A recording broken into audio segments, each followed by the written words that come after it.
We're heading to South Sudan, where researchers are flagging up what they say is a dangerous side effect of poverty. Now, it's a region where getting married means handing over a dowry to the bride's family. The payment is often an economic lifeline, but prices have skyrocketed in recent years.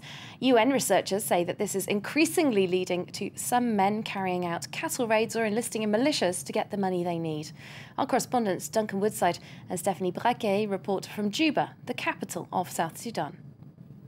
Living in this wooden shack in Juba, twice-wed Angelina is still struggling to cope with her past.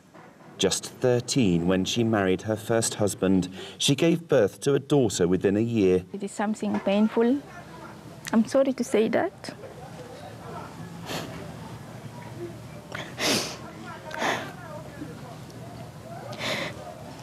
But what pained me is that I don't have a certificate that can help me to get a good job to help my family, you see? Traumatised by a forced marriage that lasted 10 years, Angelina is determined that her own daughters won't suffer the same fate. A full education is her #1 priority for them. If the husband I'm going to marry he doesn't care about me, also I will not care about him. Because I'm educated, I have a job, I can support myself. Forced marriage goes hand in hand with poverty here. Dowries are viewed as a lifeline for families, especially in rural areas.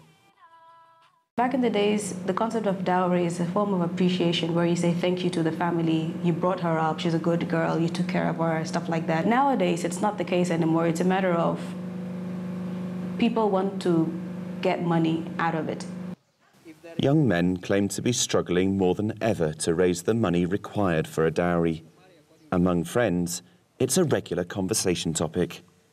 Poverty is playing its part, and considering jobs in South Sudan and life in general, it's only a few that can actually afford the current trend of marriage, for sure. These men are stuck between two worlds.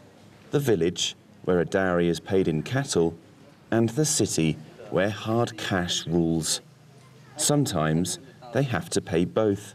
If it was like 1970, all of us here would have like 100 cows or more each. Today we have nothing. And the marriage still remains that you have to pay dowry. It's going to be very expensive for me as well if I get an educated lady. Because I will be charged even what they paid for her.